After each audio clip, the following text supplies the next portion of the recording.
அன்பிற்குரிய ஐயா உமேஷ்குமார் அவர்களிடமிருந்து கற்றுக்கொள்ள வேண்டிய செய்திகள் நிறைய இருக்கின்றன என்பதை நான் முதலிலே பதிவு செய்ய கடமைப்பட்டிருக்கிறேன். காஞ்சிபுரம் மாவட்டத்தில் நடக்கக்கூடிய எல்லா நிகழ்வுகளையும் முன்னெடுத்து செல்லக்கூடியவர் அந்த மாவட்டம் முழுவதற்கும்.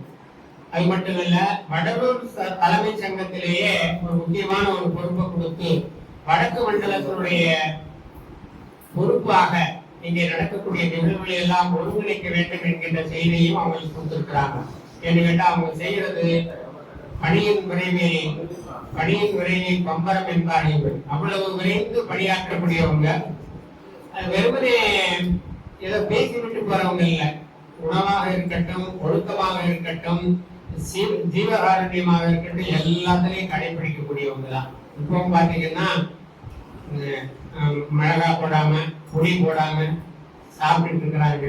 கேட்டானா என்ன சொல்றது, ஐ ஃபீல் வெரி யங் அப்படின்னு சொல்லி சொல்றாரு. நம்மளாம் எப்ப அந்த நிலைக்கு வரப்போறதுன்னு சொல்லி தெரியல. அதனால அவர்களுடைய கருத்துக்களை நாம் கேட்கணும். நம்மை மேம்படுத்திக் கொள்வதற்குரிய அற்புதமான இது தருணம். ஏன்னு கேட்டீங்கன்னா, வள்ளல் பெருமானவர்கள் இறுதியாக பேருபதேசம் சொன்னதில் என்ன சாரம் இருக்கின்றது என்பதை இங்கே அவர்கள் இங்கு சொல்ல இருக்கிறார்கள்.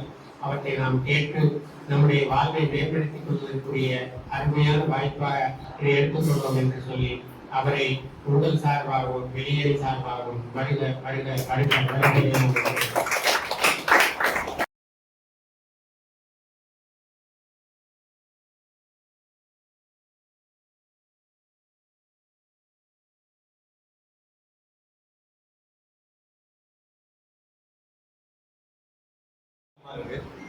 நிறைய முகங்கள் பார்க்காத மாதிரி இருக்கு.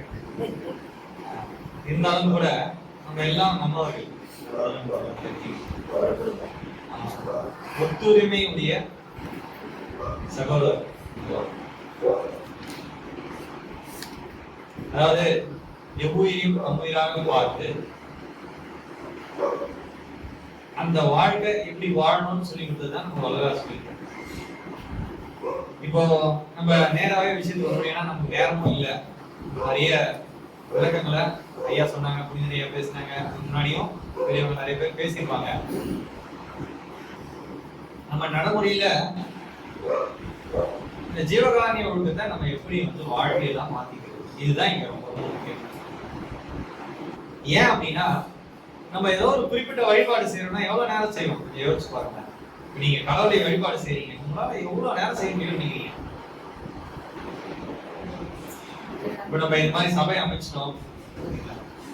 இப்போ நம்ம இங்க நீங்க வழிபாடு செய்றீங்க, எவ்வளவு நேரம் செய்றீங்க? இதுதான் வழிபாடா இருக்கும் பட்சத்தில் நீங்க எவ்வளவு நேரம் செய்ய முடியும்? 1 மணி நேரம், 2 மணி நேரம் செய்யலாம். இல்ல ஒரு நாள் முழுக்க பூசத்தன்னைக்கு ஒரு நாள் முழுக்க இருக்கலாம், மற்ற நாட்கள். ஆனா வள்ளல் பெருமான் நமக்கு சொல்றது என்ன சொல்றாங்கன்னா, இருக்கின்ற போதிலும் படிக்கின்ற போதிலும் நீராட காலத்திலும் சயன காலத்திலும். அப்போ இப்படிப்பட்ட வழிபாடு ஏதோ நமக்கு சொல்லி தரல. கரெக்டுங்களா? இது முதல்ல நம்ம தெளிவாயிக்கணும் இல்லையா? அப்போ இப்படிப்பட்ட வழிபாடு நம்ம ஏதாவது செஞ்சுட்டு இருக்கோம் அப்படின்னா அதெல்லாம் வழிபாடு அல்ல. முதல்ல இந்த தெளிவு வந்துடும். ஏன்னா இந்த பக்கத்தை முதல்ல விட்டாதான் எல்லாத்தையும் விட்டுதான் அந்த லாபம் இது. அதான் நம்ம இப்ப படிக்க போறோம். வேற உபதேசம் நீங்க கூடாம கெட்டிவா பிடிச்சிட்டீங்களே, இது வரைக்கும் என்ன பயனை கட்டீங்க அப்படின்னு கேக்குறாங்க. அது மாதிரி நம்ம இது வரைக்கும் என்ன பிடிச்சிட்டு இருக்கோம்? வயசு சின்ன வயசா இருந்தாலும் சரி, பெரிய வயசா இருந்தாலும் சரி, நம்ம வழிபாட்டு முறைகள் நிறைய விஷயத்தை முடிச்சு வச்சிருக்கோம். அதுல ஜீவகாருண்ய ஒழுக்கமும் விதிகள் இருக்காங்க. ஜீவகாருண்ய ஒழுக்கம்னா இதான அதே நம்ம ஒரு விஷயத்தை முடிச்சிருக்கோம். அதான் சிறப்பா சொன்னாரு புனிதனையா. அது எல்லாத்தையும் டெமாலிஷ் பண்ணிட்டாரு. என்ன பண்ணாரு? இதெல்லாம் ஜீவகாருண்ய ஒழுக்கமே இல்லைங்க, நான் இதெல்லாம் நினைச்சிட்டு இருந்தேன். இப்பதான் எனக்கு புரிய வருது, இந்த சபை இப்படி நடந்தது அப்படி நடந்தது, இதெல்லாம் சரியான முறையில் வள்ளலார் நமக்கு இதுல சொல்லல. சரி, இப்படி தாண்டியும் உங்களுக்கு ஏதாவது வழிபாட்டு முறையில உங்களுக்கு இருக்கு அப்படின்னா நம்ம மகாமந்திரத்தை எடுத்துக்கணும். சரிங்களா? முதல்ல ஏன்னா இருக்கிறதுல பெரிய விஷயம் மகாமந்திரம். என்னங்க அதை நம்ம வள்ளல் பெருமான் என்ன சொல்லியிருக்காரு பார்த்தோம்னா நமக்கு என்ன ஆயிடுங்க, அந்த இமேஜ் உடையணும். நமக்குள்ள ஒரு அந்த ஆச்சார சங்கல்ப விகல்பங்கள் எங்கள் மனதில் பற்றாத வண்ணம் அது செய்ய வேண்டும்ன்றாரு. நீங்க பண்றீங்க நல்லா தெரியும். அதுக்காகவே அவர் என்ன செஞ்சுட்டாருங்க, நான் சொல்லி பார்த்துட்டேன், முடியல, கெட்டிமா பிடிச்சிக்கிறாங்க எல்லாரும், என்ன விடவே மாட்டேன்றாங்க. இப்ப விட வைக்கிறதுக்கு என் வயது இல்லை. நீ என்ன பண்ணுங்க, பற்றாத வண்ணம் அருள் செய்தல் வேண்டும். சரிப்பா, இது மட்டும் தான் வேண்டுதல் வச்சாங்களா? இல்ல. சுத்த சன்மார்க்கத்தின் மிக முக்கிய லட்சியமாகிய ஆன்மநேய ஒருமைப்பாட்டின்மை எங்களுக்குள் எக்காலத்தும் எவ்விடத்தும் எவ்வளவும் விலகாமல் காத்து அருள் வேண்டும் அப்படின்றாங்க. இது ரெண்டு விஷயம் என்னன்னு நம்ம பார்த்தோம்னா கூட புனிதரையா சொல்ற மாதிரிலாம் நம்ம சொல்ல வேண்டிய அவசியமே இல்லை. பாவம் அவர் பாருங்க எவ்வளவு மனசை கல்லாக்கிட்டு, ஏங்க நான் செஞ்சதெல்லாம் தப்புன்னு ஒரு 55 வயசுல வந்து ஒரு பெரியவங்க, தமிழ் புலமை வாய்ந்தவங்க, பல சொற்பொழிவு நடத்துறவங்க, பல பாடல்களுக்கு விளக்கம் சொல்ல முடியும். ஏன் பல பாடல்களை இயக்கி பழம், அந்த பழம்னு ஒரு பாடலை இயக்கி நம்ம வளர்ந்துருவோம். என்ன பழம்? ராமலிங்கா பழம், அந்த ஞானப்பழம் அப்படின்ற ஒரு பாட்டை எழுதி MS கார்த்திக் அவர்களா அது வந்து அதை பாடி அவ்வளவு பேர் அதை பார்த்துருக்காங்க. நான் எதுக்கு சொல்ல வரேன்னா, அப்படிப்பட்டவங்க இங்க வந்து சொல்றாங்க, இது வரைக்கும் என் வாழ்க்கையை நான் வேஸ்ட் பண்ணிட்டேன் அப்படின்னு சொல்லும்போது நம்ம எல்லாம் உஷாரா கவனிக்கணும். நம்ம வந்து என்ன செய்யக்கூடாதுங்க, ஜஸ்ட் லைக் தட் அதை அப்படியே கடந்து போயிட்டீங்கன்னா நம்ம வாழ்க்கையை கொஞ்சம் யோசிச்சு பாருங்க. அவ்வளவு பெரிய வேலைகள் செய்யும்போது இந்த மாதிரி இருக்கு. இது போன்று இப்போ நான் திருப்பி கேட்கிறேன், இதெல்லாம் உங்களுக்கு புரிஞ்சுச்சா? எந்த வழிபாடும் வழிபாடு அல்ல, ஜீவகாரணி ஒழுங்கு தான் வழிபாடு. இப்ப இங்க வந்து இங்கேயும் ஒரு சில ஆச்சாரங்கள் இருக்கு, அதையும் நம்ம பார்த்துக்கணும். ஏன்னா முதல்ல டைரக்டா முடிச்சிட்டோம்னா நமக்கு பிரச்சனை கிடையாது. எது வழிபாடுன்னு நமக்கு தெரியாம நம்ம பாட்டுக்கு என்ன செய்ய முடியும் சொல்லுங்க? கடவுளை எப்படி வழிபடணும்னு வல்லதார் இவ்வளவு நமக்கு சொல்லியும் நம்ம அதை பார்க்காம நமக்கு தோன்றபடிலாம் நம்ம வழிபாடு செஞ்சுட்டு இருந்தோம். அதெல்லாம் சரியா அப்படின்னா நமக்கு என்ன வேணுங்க? திருவருப்பா கையில வேணும். திருவருப்பா இல்லைன்னா நமக்கு அவங்க மாயை கலப்புன்றாரு. பெருமான் மாயையோட கலப்பு. பாடல் எழுதுறவங்க கூட அருள் விளக்க மாலையில ஒரு பாடல்ல என்ன சொல்றாங்க, வேத ஆகமங்கள் இதிகாசங்கள் இவை முதலான எல்லாம் இந்திர ஜாலங்கள் என்று அறிவார், மகனே நீ நூல் அனைத்தும் சாலம் என்று அறிக அப்படின்னு சொல்லி கடவுள் வந்து வல்லல் பெருமான்னு சொன்னாராம். அப்படின்னா என்ன அர்த்தம்னா, இதெல்லாம் மாயை கலப்புனால இருக்குமா, நீங்க எழுதுற எழுத்து பேசுற பேச்சு எல்லாமே. ஆனா வல்லல் பெருமான் கொடுத்த எழுத்துக்கள் அது மாதிரி இருக்காது. இப்ப நானே பேருபதேசம் படிக்கிறேன் அப்படின்னா பேருபதேசத்தை நான் படிக்கிறா செய்யணும் தவிர்த்து நான் எனக்கு தெரியும் நான் சொல்லினே இருந்தேன்னா அதுல என்ன இருக்குங்க, மாயையோட கலப்பு இருக்கும். இப்ப அதனால ஐயா கிட்ட சொன்னேன், புத்தகங்கள் இருந்தா கொஞ்சம் என்ன செய்யுங்க, எல்லா கையிலையும் கொடுங்க. இப்ப நீங்க நான் சொன்னதை வேற மாதிரி தான் உங்களுக்கு புரியும். வல்லல் பெருமான் சரியா தானே சொன்னாரு, உண்மையை சொல்ல வந்ததுனே உண்மையை அறிந்து கொள்ள ஒரு வாரம் இல்லை. இப்போ நீங்க எல்லாம் என்ன பண்ணுங்க, உங்களுக்கு முடிஞ்ச அளவுக்கு தரத்துக்கு ஒத்த தெய்வத்தை சிந்தித்து கொண்டாலும் இருங்க, உங்களுக்கு தெரிய வேண்டியதை தெரிந்து கொள்ளலாம். கடவுள் உங்களுக்கு உண்மையை அறிவிப்பார் சொல்றாரு. அப்படின்னா என்னங்க, வள்ளலார் உண்மையை சொன்னாரா இல்லையா? எங்களுக்கு அடிப்படையில ஒரு கேள்வி. அது என்ன அப்படின்னா, இப்போ வந்து பாத்தீங்கன்னா பேருபதேசம் பத்தி நம்ம இதை பேச போறோம். இந்த பேருபதேசம் யாருக்கு சொல்லப்படுது? பொதுமக்களுக்கு சொல்லப்படுதா, இல்ல சன்மார்க்கிகளுக்கு சொல்லப்படுதா, இல்ல சாதகர்களுக்கு சொல்லப்படுறா, சாதுக்களுக்கு சொல்லப்படுறா? இது எந்த மாதிரியான ஒரு பிரிவுல வந்து யாருக்கு இது உபதேசம்? முதல்ல நீங்க இதை ஏத்திட்டீங்க, அந்த பாயிண்ட் வந்துட்டீங்க. வள்ளல் பெருமான் பேருபதேசம் ஏன்னா பாதி டீம் இன்னும் அதே அக்செப்ட் பண்ணல. சரி, ஏன்னா பாதி பேர் இன்னும் பேருபதேசம் வள்ளல் பெருமான் சொல்லி அது ஏதோ எழுதுனாங்க, அதெல்லாம் வந்து நம்ம எடுத்துக்க முடியாதுன்னு ஒரு டீம் இருக்காங்க. ஏன்னா அவங்களுக்கு தேவையான விஷயம் அந்த அடிப்படையில வரும்போது நீங்க கேட்கறது வந்து இந்த பேருபதேசம் எப்படி பொதுமக்களுக்கு கிடைக்க ஆரம்பிச்சது? சன்மார்க்க அன்பர்களுக்கோ கூட இருந்த அன்பர்களுக்கோ அவர் குடியேற்றும் போதே கிடைச்சிச்சு. ஆனா இந்த புத்தக வடிவில வரும்போது நீங்க எப்படி அதை கிடைச்சிச்சுன்னு சொல்றீங்க? இப்போ நம்ம இங்க பேசுறோம், வள்ளல் பெருமானே மைக் போட்டு கொடுத்துட்டீங்க, இங்க பேசுறாரு, ஆமா, எல்லாரும் போய் சேர்ந்துருமா? சரி, அப்புறம் எப்படி அங்க இருக்கவங்களுக்கு சேர்த்துச்சுன்றீங்க? இல்ல, அங்க இருக்கிறவங்க அதை உணர்ந்துருப்பாங்க இல்ல, பேசிருப்பாங்க இல்லையா? அதுதான் லெவல்ல தானே அந்த இருக்கிறவங்க கூட முழுசா வளரலன்னு சொல்லுவாங்க. கரெக்ட், சொல்ல புரியுதுங்களா? அப்ப அந்த இம்பார்ட்டன்ஸை புரிஞ்சுக்கணும்னு சொல்றோம். அதாவது அந்த பேருபதேசத்தோட இம்பார்ட்டன்ஸ் புரிஞ்சுக்கணும்னா முதல்ல நம்ம பார்ப்போம். முதல்ல உபதேசம்னா என்னங்க? யார் செஞ்சா உபதேசம்? வள்ளல் பெருமான் நமக்கு எல்லாருக்கும் உபதேசம் செஞ்சார். இது எப்போ செஞ்சாருன்னா 1870 தொடங்கி 1870 சித்தி வளாகத்துல உரைத்துட்டாங்க. வள்ளல் பெருமான் போய் ஒரு இடமா உரைத்துட்டாங்க. அதுக்கப்புறம் இங்க அங்கெல்லாம் அவங்க எங்கேயும் போல, எங்கேயும் போய் பலியை நிறுத்துங்க, இதை செய்யுங்க அதை செய்யுங்கன்னு செஞ்சிருந்த வளர்பெருமான் தர்மசாலை அமைச்சு சங்கம் அமைச்சு எல்லாரையும் தயவை விருத்தி செஞ்சீங்கன்னு சொல்லி ஜீவகாரணி விளக்குறோம் ஒழுக்க விளம்பரம் கொடுத்து இந்த மாதிரி உங்க எல்லாரும் ஆன்மலாபம் அடைங்கன்னு சொல்லி இவ்வளவும் செஞ்சு அவங்களுக்கு ஒரு சலிப்பு உண்டாயி ஒரு இடத்துல போய் உட்கார்றாங்க. யாரும் 2.5 வருட காலமாக ஒரு வீட்டு திண்ணையில இருந்தும் நான் சொல்லி வந்தேன், உங்க வீட்டுக்கு தேடி வந்து சொன்னேன் அப்படின்ற கேட்டீங்களா யாரும் அப்படின்னு சொல்லி ஒரு இடத்துல போய் உட்கார்றாங்க. அங்க இருந்து கொண்டே அவர்களை தொடர்ந்து சூழ்ந்த அன்பர்களிடம் உபதேசங்கள் கொடுக்கப்பட்டது. அதுதான் நம்மளுடைய உரைநடை பகுதி. நீங்க பாத்தீங்கன்னா பாலகிருஷ்ணன் ஐயா வந்து என்ன பண்ணிருப்பாருங்க, உபதேச பகுதின்னு ஒண்ணு கொடுத்துருப்பாரு. இதுதான் என்ன அப்படின்னா இதுல வர ஒரே ஒரு விஷயம் தான் பேருபதேசம். கரெக்டுங்களா? பேருபதேசம்னா என்னங்க, உபதேசம்னா சின்ன சின்னதா சொல்லி அண்ணன் சொல்லியிருப்பாரு, ஒட்டுக்கா எல்லாருக்கும் சேர்த்து ஒரே உபதேசமா கொடுத்ததான் பேருபதேசம். கேட்ட கேள்வி பதில் வந்துச்சா? இப்போ இது விண்ணவருக்கோ மாணவருக்கோ பூமியில கீழே இருக்கிறவங்களுக்கோ எல்லாரும் இங்கதான் இருக்காங்க, சொர்க்கம் நரகம்லாம் எங்கேயும் இல்ல. சரிங்களா? இது எல்லாருக்கும் சேர்த்து கொடுத்ததா பாருங்க. நீங்க ஏதோ மனுஷனுக்கு மட்டும் கொடுத்ததா பார்க்க கூடாது. நான் சொல்ல புரியுதுங்களா? ஏன்னா நீங்க அந்த கேள்வியை உள்ளடக்கலன்றதுனால நான் அதையும் சேர்த்து சொல்றேன். மாணவர்களுக்கும் நீங்க யாரு பெரிய நீங்க சதாசிவம் மகேஸ்வரம் அவங்களுக்காகவும் சேர்த்து கொடுக்கப்பட்டது. ஏன்னா அதை நம்ம இப்ப பார்த்து ஞானிகளுக்கும் சேர்த்துதான். ஆமா ஆமா, நீங்க ஏதோ நம்ம சும்மா கதை வர்றோம்னு சொல்லக்கூடாது, ப்ரூஃப் நம்ம இப்ப காட்டணும். சரிங்களா? அதாவது சூக்கும தேகத்துல இருக்கவங்க காரண தேகத்திலே பிறப்பெடுத்துட்டு இருப்பாங்க. சரிங்களா? அவங்க எல்லாம் தூள தேகத்துக்கு வரவே மாட்டாங்க. அப்படிப்பட்டவங்களும் தூள தேகத்துக்கு வந்து ஜீவகாரணி ஒழுக்கத்தை கடைபிடிச்சு மேல இருந்தது வந்து வேற வழி இல்லைன்னு நீங்க என்ன பண்ணி ஆகணுமா? அதனால வந்து நீங்க அப்படிதான் நீங்க டிக்கெட் வாங்கி வந்திருக்கீங்க, ஆனா அதை செய்றீங்களான்னு கொஞ்சம் பாருங்க. சரிங்களா? அதுதான் இங்க ரொம்ப முக்கியம். அவங்களுக்கும் இதான் சொல்யூஷன். உங்க கையில சொல்யூஷன் கொடுத்தோம், நான் மறுபடியும் கேக்குறேன்லாம் கேட்டீங்கன்னா கொஞ்சம் பாருங்க. எங்களுக்கு அறுத்தாத்தான் நான் தான் கேட்டுனதுதான். அதான் எழுதி கையில கொடுத்தாச்சு. இதுக்கு ஒரு பட்சி நீங்க இதுதான் அறுத்துன்றீங்களா? இதுக்கு பேர் என்னங்க? அதுக்கு என்னங்க அர்த்தம்? எனக்கு ஏதோ அவர் ஏதோ கேள்வி கேட்டே சும்மா நீங்க கொஞ்சம் சொல்லுங்களேன். இதுக்கு பேர் அருட்பானா அருளை பெறக்கூடியதுக்கான பாக்கல் அர்த்தம். சரிங்களா? இதுல திருவருப்பால போய் நீங்க எது அருளை கொடுக்கணும், எந்த பகுதியில அருளை கொடுக்குறாரு சொன்னீங்கன்னா கொஞ்சம் நீங்க எப்படி பாக்கணும்?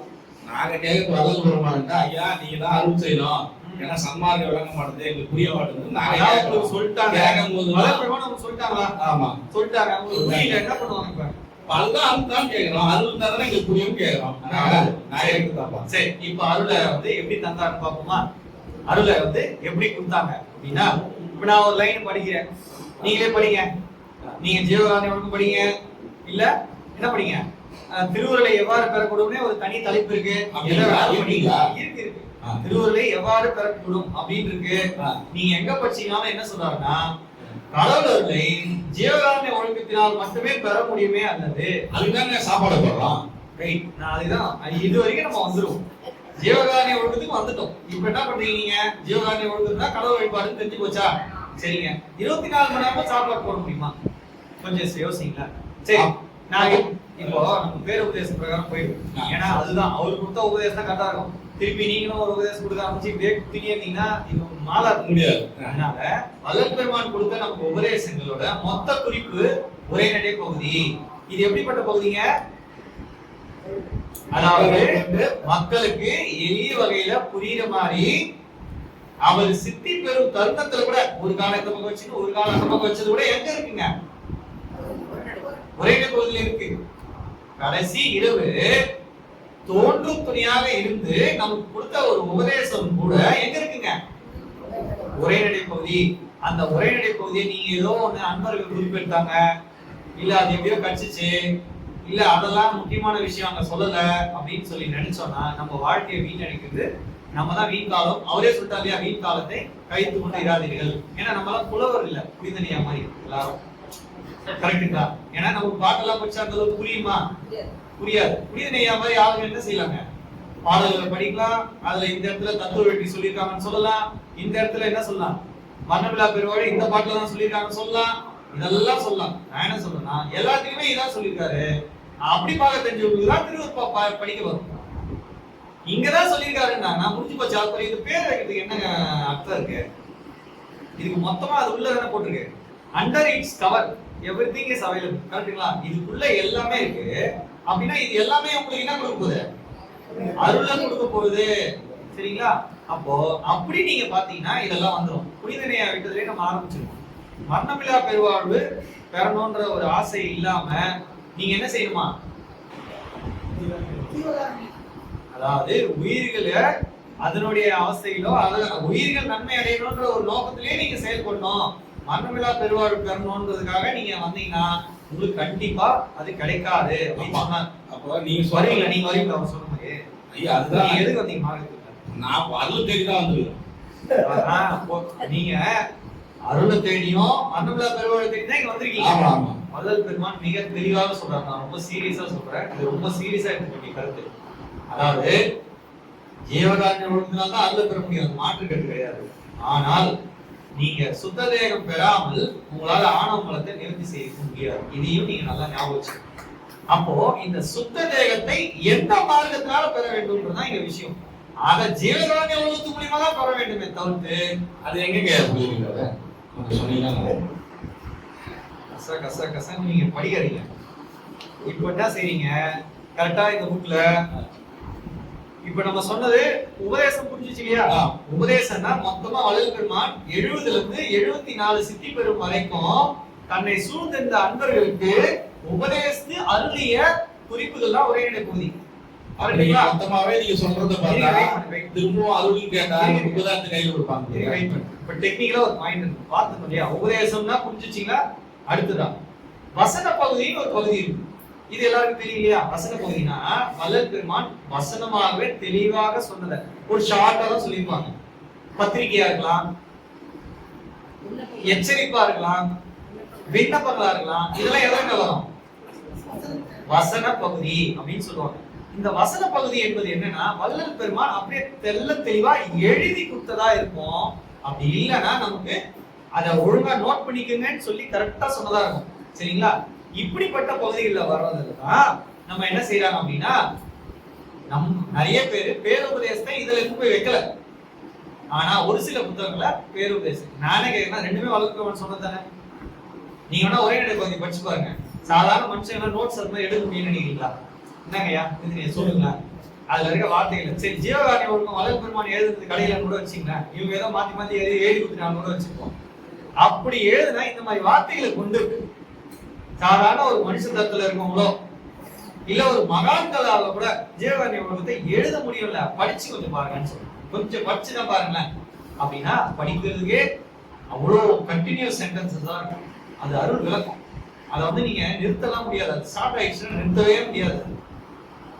அப்ப இந்த மாதிரி விஷயங்களை நம்ம கருத்துல வச்சுக்கிட்டு இப்ப பேருபதேசம் என்பது எவ்வளவு முக்கியம் அப்படின்றது உங்களுக்கு முதல்ல புரியும். வசன பாகம்லாம் எவ்வளவு முக்கியம்ன்றது முதல்ல புரியும். ஏன்னா இந்த இம்பார்ட்டன்ஸ் புரியாம நம்ம அடுத்தது நம்ம பார்க்கறது நமக்கு தெரிய வராது. இப்போ ஜீவகாருண்ய ஒழுக்கம் தான் கடவுள் வழிபாடு, அததான் பேருபதேசம் சொல்லியிருக்காரான்ற நோக்கத்துல நம்ம பார்க்கலாம் போறோம். அப்போ ஜீவகாருண்யம் என்பது இப்ப காலையில எழுந்துருங்க அப்படின்னு சொல்றாங்க. சரிங்களா? என்னங்க காலையில எழுந்துருங்க, அதிகாலையில உட்கார்ந்து நீங்க என்ன சொல்றாங்க அப்படின்னா ஆன்ம நிகழ்ச்சியோடு நீங்க கடவுளை சிந்தித்து கொண்டாவது நீங்க வந்து இருங்க அப்படின்னு சொல்றாங்க. சரிங்களா? அப்படி சொல்றாங்க. இப்போ நீங்க செய்யறதுதான் ஜீவகாருண்ய ஒழுக்கம். ஐயா சாப்பாடு போடுறீங்க இல்லையா, அதுதான் ஜீவகாருண்யம். அது மட்டுமே ஜீவகாருண்ய ஒழுக்கம் அப்படின்னா நீங்க காலையில 3 மணிக்கு நீங்க என்னங்க செய்யலாம் சொல்லுங்க. அங்க சொல்றாரு ஆன்ம நிகழ்ச்சி ஆன்ம ஒழுக்கம் ஜீவகாருண்யம், அதாவது சாப்பாடு போறதுனால தான் அந்த இது வரும் அப்படின்னா ஜீவகாருண்ய ஒழுக்கம் பண்ண சொல்லிட்டீங்க.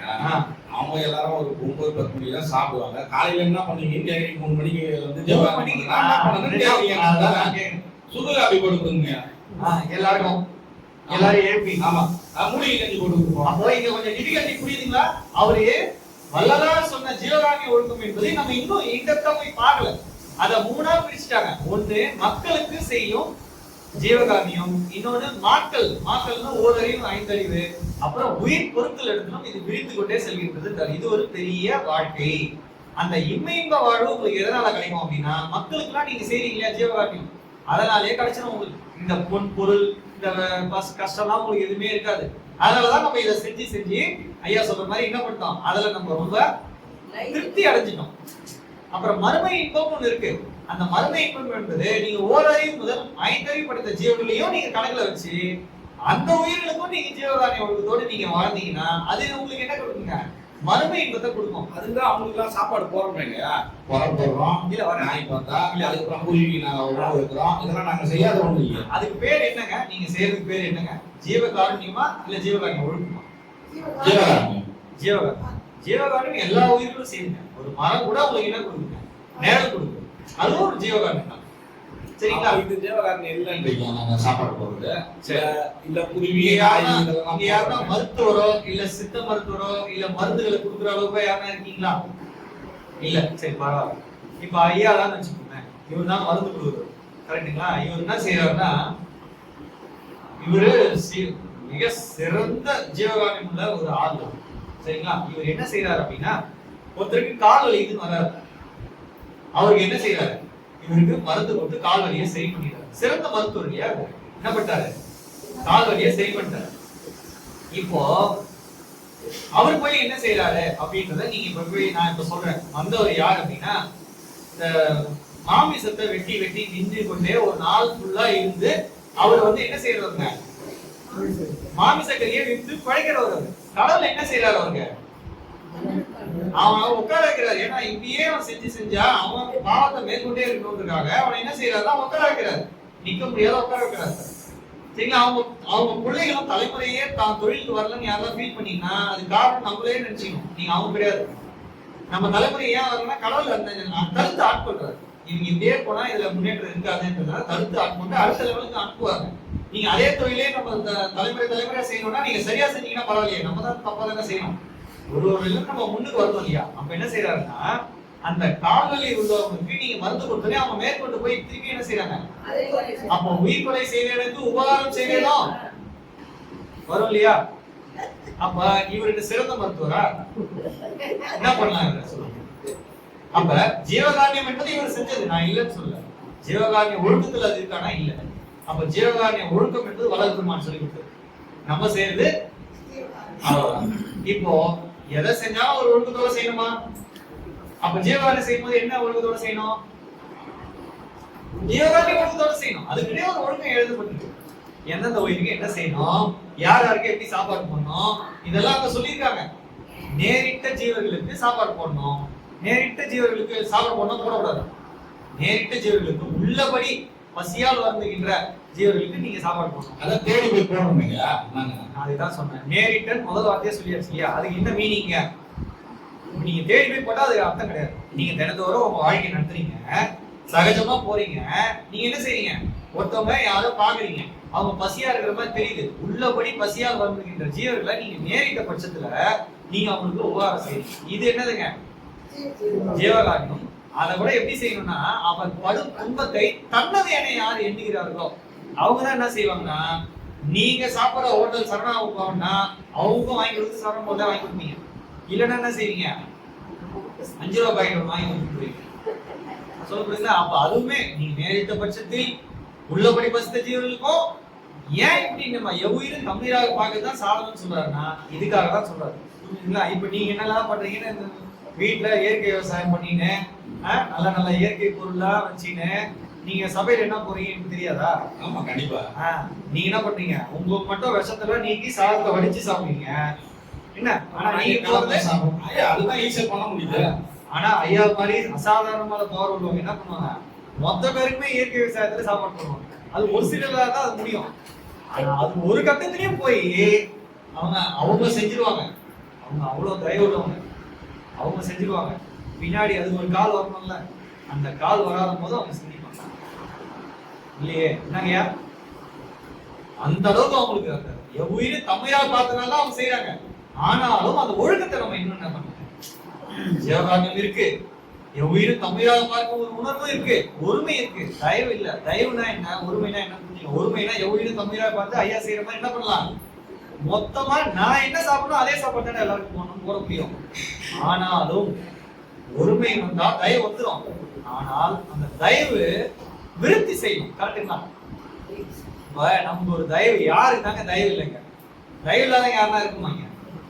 இரக்கம் நீங்களே என்கிட்ட உயிர் நீங்கிடும்ன்ற. அப்போ இரக்கம் இல்லாத இருக்கு, உயிரே இருக்காதுன்னு அர்த்தம். அப்ப இரக்கம் எல்லாருக்கும் இருக்கு. அப்ப அதை விருத்தி செய்யறதுக்கான வழி என்ன? அப்ப இவரு சாலைக்கு போகின்ற 10 தினங்களை கொல்லுன்றாரு அப்படின்னா என்னங்க யாரும் 10 தினங்கள்னா அந்த 10 தினங்கள் தானா? அதுக்கப்புறமா அந்த பேருபதேசம் வேலை செய்யாதா? பேருபதேசம் இன்னைக்கு பாத்துக்கணும். சரி பாத்துக்கலாம். டாபிக் வந்து டாபிக் போயிருங்க. அப்ப புரிஞ்சிச்சு இல்லைங்க? இப்போ உச்சகட்டமா நம்ம பேசிய ஜீவகாருண்ய ஒழுக்கம்னா வள்ளல் பெருமான் எழுதின ஜீவகாருண்ய ஒழுக்கத்தை முழுவதும் படித்து குறிப்பாக 18வது கேள்வியிலிருந்து 23வது கேள்வி வரைக்கும் பாத்தீங்கன்னா தான் நீங்க ஜீவகாருண்யம் எப்படி செய்யணும்னு வள்ளல் பெருமான் சொல்லி கொடுத்திருப்பாங்க.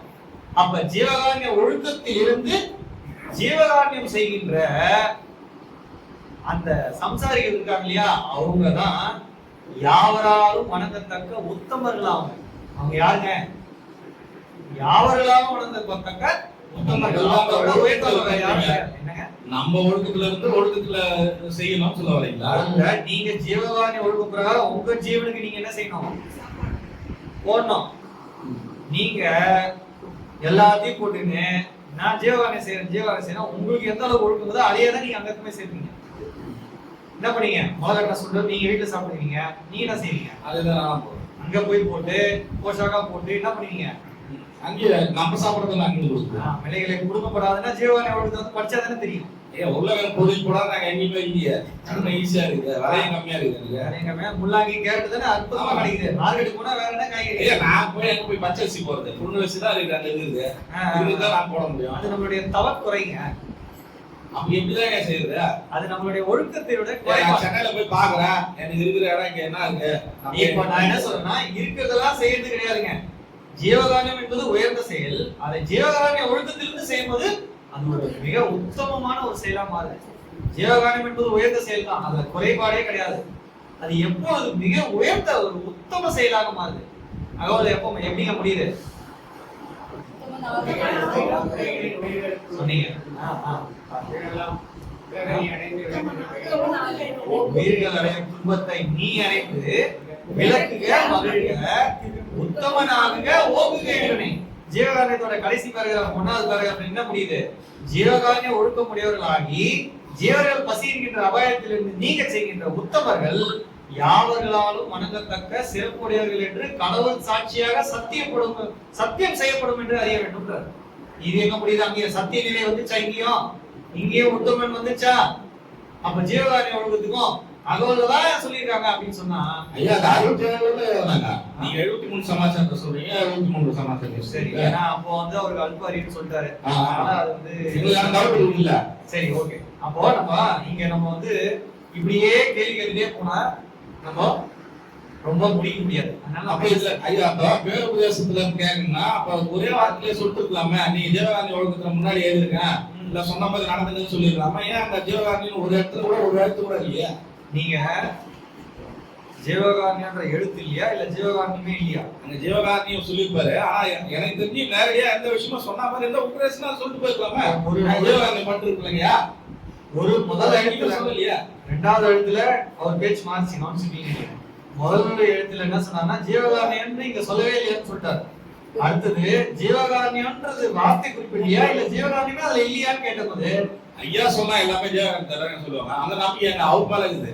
எங்களுக்கு இங்க சொல்லும் போது அதை சொல்லலையான்னு தான் நாங்க கேட்கிறோம். ரைட். இப்போ அங்க தெரியல, கரெக்டா? அங்க சொல்லி இருக்குது நமக்கு தெரியல. உண்மையை சொல்லியிருக்காரு நமக்கு தெரியல. அப்ப தெரியலன்றீங்க எங்களுக்கு. அப்படிதான் பார்க்கணும். நீங்க அங்க சொல்லவே பாத்தீங்கன்னா அது அஞ்ஞானம். இல்ல டைரக்டா சொல்லிருக்கலாமான்ற கேட்கிறோம். தெரியலன்னு பாத்தீங்கன்னா அது அறியாமை.